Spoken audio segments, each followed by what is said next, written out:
नमस्कार, जय हिंद। कल की क्लास में हमने देखा कि संविधान और उनकी विशेषताएं और उनका वर्गीकरण के बारे में हमने पढ़ा और जाना कि संविधान की विशेषताएं क्या है, उसके बाद उनका महत्व क्या है और उनका वर्गीकरण किस प्रकार हुआ है। आज की वीडियो में हम जानेंगे कि लिखित संविधान और अलिखित संविधान में क्या अंतर होता है। हम ये भी जानेंगे कि उनके मूलभूत क्या बदलाव होते हैं, जो मूलभूत अंतर होता है वो कौन कौन से होते हैं। ऐसा सुनने में आम लगता है कि देखिए लिखित संविधान अलिखित संविधान में ज़्यादा कुछ नहीं होता, बस वो लिखित चीज़ें होती हैं और वो लिखित चीज़ें नहीं होती। लेकिन आज इस वीडियो में हम सही से जानेंगे कि लिखित संविधान और अलिखित संविधान में क्या अंतर होता है। 3-4 बातों का हम इसमें अध्ययन करेंगे कि एक तो अंतर क्या है कि लिखित संविधान और अलिखित संविधान में मूलभूत अंतर क्या है।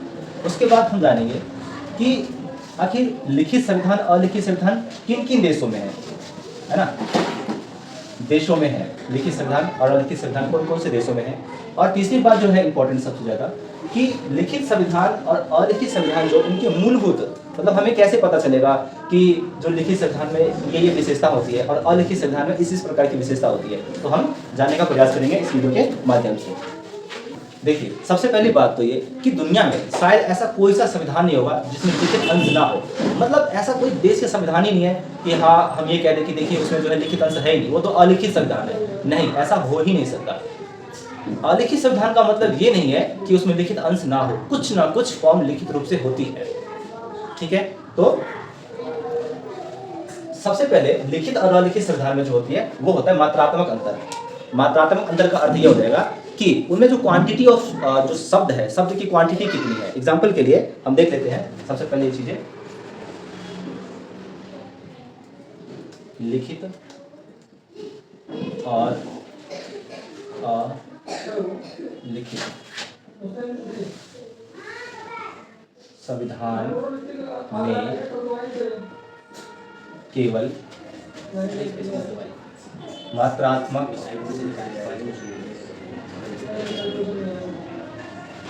अंतर पाया जाता है। ठीक है, एग्जाम्पल के लिए हम देख लेते हैं कि संविधान है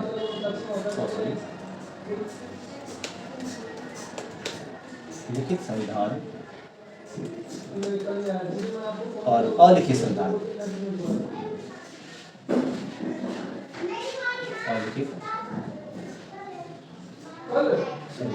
देखिए, जो लिखित संविधान होता है उनमें जो लिखित अंश होगा, जो लिखित अंश होता है वो क्या होगा, अधिक होगा। और अलिखित अंश क्या होगा, जो अलिखित होगा, अलिखित अंश वो क्या होगा, कम। तो हम कह सकते हैं कि ये जो संविधान है वो कैसा होगा, वो होगा लिखित संविधान। वो कैसा होगा, लिखित संविधान। देखिए, मैंने पहले ही आपको क्लियर किया कि कोई भी देश का संविधान है, कोई भी संविधान है, चाहे लिखित हो या अलिखित हो, उनमें दोनों अंश पाए जाएंगे। कुछ उनमें लिखित पाए जाएंगे और कुछ उसमें अलिखित पाए जाएंगे, लेकिन जिसकी मात्रा अधिक होगी वो वही कहलाएगा। उसी प्रकार जो अलिखित संविधान है, अलिखित संविधान है, इनमें क्या होगा, जो अलिखित है, यहाँ लिख देते हैं अलिखित जो अंश है वो क्या होंगे, अलिखित अंश अधिक होंगे, अलिखित अंश अधिक होंगे और लिखित अंश क्या होंगे, वो कम होंगे। तो हम इस प्रकार के संविधान को क्या कहेंगे कि देखिए ये एक अलिखित संविधान है, अलिखित संविधान है। तो ये चीजें हमें देखने को मिल जाता है। अब हम दोनों में अंतर को देखेंगे, जिस प्रकार से कि लिखित संविधान क्या है और अलिखित संविधान क्या है। तो इसे मैं बताता हूँ, लिखित संविधान और अलिखित संविधान, अलिखित संविधान। तो इन दोनों में जो है हम अंतर करेंगे। सबसे पहला जो लिखित संविधान होता है, लिखित संविधान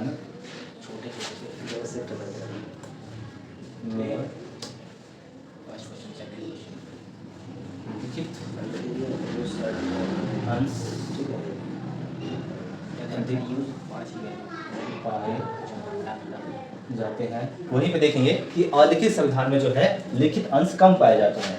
यही है कि अलिखित संविधान में लिखित संविधान में अलिखित संविधान में लिखित अंश कम पाए जाते हैं। इसके बाद जो दूसरा है, जो लिखित संविधान होता है वह निर्मित होता है। लिखित संविधान लिखित संविधान निर्मित होता है, निर्मित होता है। अर्थात ये कि जो लिखित संविधान होगा वह निर्मित होगा। अर्थात ये कि संविधान सभा ने किसी न किसी समय और तिथि के अनुसार इसे क्या किया है, बनाया है। तो इसे लिखित संविधान को जो है संविधान सभा क्या करती है, तो बनाती है एक निश्चित समय में, एक तिथि में वो समाप्त भी हुई होगी। अगर लिखित समय में आरंभ हुआ है तो आरंभ हुआ है तो समाप्त भी हुआ होगा। तो हम ये क्या कहेंगे, यह लिखित संविधान है। वहीं पर अगर हम बात करते हैं अलिखित संविधान की, तो यह निर्मित नहीं होती, यह विकसित होती है। यह क्या होती है, विकसित होती है। देखिए, विकसित का अर्थ यह है कि अलिखित संविधान को कोई संविधान सभा नहीं बनाती है। यह एक लंबे समय से चलती आ रही किसी देश की परंपरा, मूल्यों को जब वह देश स्वीकार कर लेता है कि हाँ ये हमारे देश के लिए एक अच्छा है, हम इसी को शासन, मतलब ये जो नियम है हम सबके लिए अच्छा है और हम इसे वैधानिकता प्रदान करते हैं, तो वह क्या हो जाता है, विकसित संविधान होता है। और यह किसी विशेष निश्चित समय अंतराल में नहीं बनता। सदियों से आ रही परंपरा, मूल्यों को जब एक संकलन कर दिया जाता है तो हम उसे बोलेंगे क्या, यह एक विकसित संविधान है। उसके बाद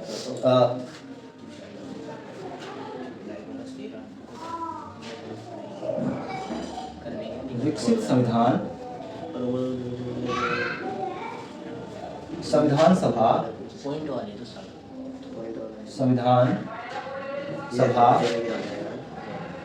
द्वारा निर्मित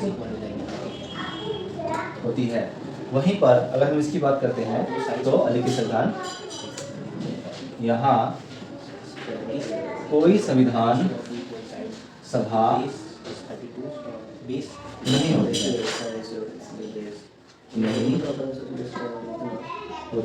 है, ये चीज क्लियर हो गया। उसके बाद जो संविधान सभा होती है वो क्या है, किसी एक निर्मित होती है और इनका कोई क्या होता है, एक निश्चित समय होता है। जैसे हम बोलते हैं डेट ऑफ इनेक्टमेंट, ठीक है, इनमें क्या होगा, डेट ऑफ इनेक्टमेंट होती है। वहीं पर अलिखित संविधान में कोई डेट ऑफ इनेक्टमेंट नहीं होती। डेट ऑफ इनेक्टमेंट नहीं होती, मतलब कोई भी ऐसी तिथि नहीं होती कि वहां से वह लागू हो। लंबे समय से यह धीरे धीरे आरंभ होती है, धीरे धीरे लागू होती है। वहीं पर जो लिखित संविधान होता है वह किसी निश्चित डेट ऑफ इनेक्टमेंट पर लागू होती है। अर्थात डेट ऑफ इनेक्टमेंट का मतलब क्या है कि यह अधिनियमित होती है। जो लिखित संविधान होता है यह अधिनियमित होती है। वहीं पर यह अधिनियमित नहीं होती है। इतनी चीज़ें तो आपको समझ में आ गई होगी। अब मैं थोड़ा सा आगे बिता दूंगा और भी 2-3 पॉइंट है उसको हम लिखेंगे। तो एक बार फिर से इसे देख लेते हैं कि लिखित संविधान और अलिखित संविधान में क्या अंतर है। आप ध्यान से देखिए, ये छोटा सा मूलभूत अंतर है लेकिन बहुत इंपॉर्टेंट है कि जो लिखित संविधान में लिखा हुआ अंश अधिक पाया जाता है, वहीं पर अलिखित संविधान में जो लिखित अंश होता है कम पाया जाता है। लिखित संविधान निर्मित होता है, मतलब किसी विशेष परिस्थिति में, विशेष टाइम पीरियड में उसको निर्माण किया जाता है। और कौन निर्माण करता है, तो संविधान सभा। आपको पता है कि भारतीय संविधान का निर्माण किसी संविधान सभा ने किया था। वहाँ सदस्य कितने चुन के आए, कैसे बना, वो बात का हम आगे जब पढ़ेंगे भारतीय संविधान तो हम उसमें चर्चा करेंगे। तो वह एक निश्चित समय अंतराल में होता है। वहीं पर यह जो होता है विकसित होता है, ठीक है। विकसित कैसे होता है मैंने अभी बताया आपको। और संविधान सभा, विकसित संविधान विकसित संविधान सभा का द्वारा ये विकसित संविधान, एक मिनट, यहाँ पे लिखित आएगा, लिखित संविधान संविधान सभा द्वारा निर्मित होता है। वहीं पर डेट ऑफ इनैक्टमेंट होता है, अधिनियमित होता है, यह कब से लागू हो रहा है या होता है। वहीं पर यहाँ कोई संविधान सभा नहीं होती, मैंने आपको बताया जस्ट अभी। उसके बाद डेट ऑफ इनैक्टमेंट नहीं होता और अधिनियमित नहीं होता है। उसके बाद हम बात करते हैं आगे। आप इसको उतार लीजिएगा या आप इसका स्क्रीनशॉट भी ले सकते हैं। तो लिखित संविधान में राज्य व्यवस्था की प्रकृति, देखिए जो लिखित संविधान होता है उसमें जो राज्य व्यवस्था की प्रकृति होती है उनके सामने विकल्प होता है। क्या होता है? विकल्प होता है। एग्जाम्पल के लिए कि लिखित संविधान में एकात्मक भी हो सकता है, एकात्मक, दूसरा संघात्मक और तीसरा क्वासी फेडरलिज्म, मतलब अर्ध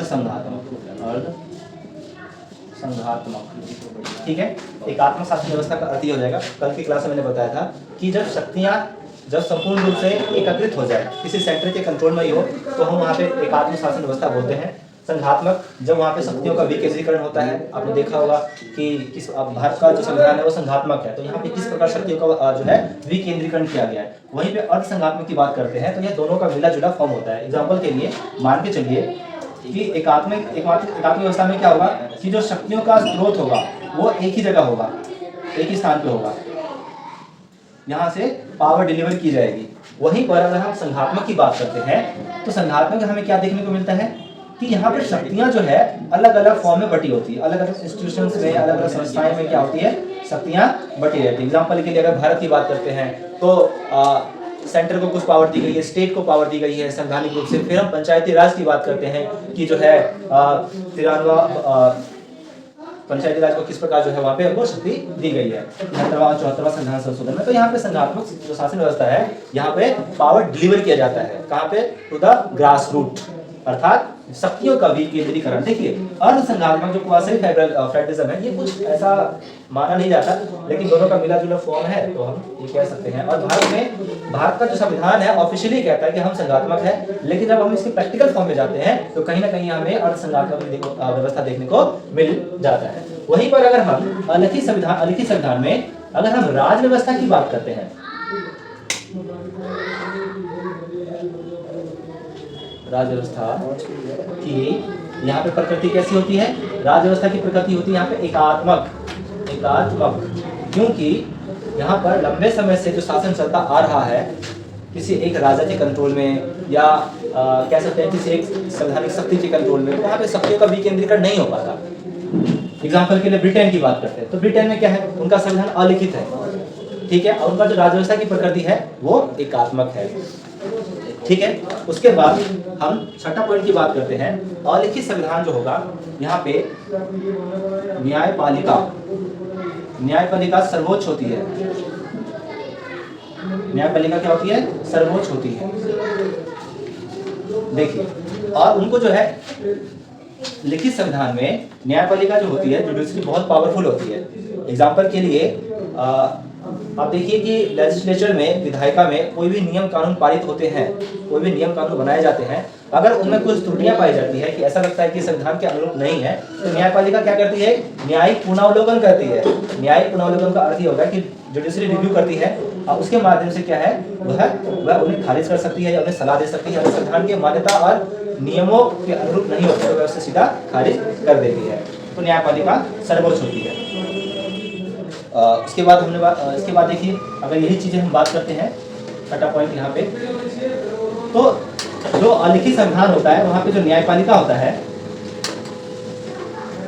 वो सर्वोच्च नहीं, यहाँ पे न्यायपालिका सर्वोच्च नहीं होती, यहाँ पे संसद सर्वोच्च होती है। संसद सर्वोच्च होती है, अर्थात ये आप देखिए ब्रिटेन का संविधान में यहाँ की संसद सर्वोच्च होती है, अर्थात ये कि वहाँ की जो न्यायपालिका है इतनी ज्यादा शक्तिशाली नहीं होती कि संसद के काम काजों में जो दखलंदाजी कर सके, ठीक है। ब्रिटेन का जो संसद है वो कुछ भी कर सकता है, बहुत शक्तिशाली उनकी शक्तियां होती है। उसके बाद हम आगे बात करते हैं, तो सातवां पॉइंट यहाँ पर जो लिखित संविधान होता है, यहाँ पर संशोधन, जो संशोधन होता है वो हम कह सकते हैं कि संविधान में संशोधन 3 टाइप का होता है। यहाँ पे संशोधन कितने प्रकार के होते हैं? 3 टाइप का होता है, मतलब बेसिकली 2 टाइप का ही होता है, लेकिन तीसरा फॉर्म बना दिया गया है। तो संशोधन होगा वह कैसा होगा? एक होगा लचीला, मतलब पहले कठोर लिखते हैं, कठोर लचीला, ठीक है। अब देखिए कि अमेरिका का संविधान, अमेरिका का जो संविधान है वह सबसे पुराना और सबसे पहला एक लिखित संविधान है, और उनका जो संविधान है बहुत कठोर संविधान है, अर्थात ये कि इसमें अमेंडमेंट करने के लिए बहुत सारे नियमों, कानूनों और प्रक्रियाओं से गुजरना पड़ता है। वहीं पर कुछ संविधान ऐसे होते हैं जो बहुत लचीला होता है, उनमें अमेंडमेंट करना, मतलब संशोधन करना बड़ा आसान होता है। वहीं पर अगर हम इसका दोनों का मिला जुला फॉर्म देख लेते हैं तो कठोर और लचीला का दोनों का मिक्स फॉर्म होता है, जिसमें संविधान में संशोधन करना कठोर भी होता है और लचीला भी होता है। तो वैसा कौन सा है? भारत है। भारत का जो संविधान है दोनों का मिला जुला फॉर्म होता है। कुछ मामलों में तो हम इतना लचीला है कि कब संशोधन हो जाता है और पता भी नहीं चलता, लेकिन वहीं पर कुछ संशोधन ऐसे हैं बहुत मुश्किल होता है, राज्यसभा लोकसभा से पारित करवाना पड़ता है, फिर आधे से अधिक राज्यों की अनुमति लेनी पड़ती है, तो बहुत ज्यादा इसमें मुश्किल हो जाता है।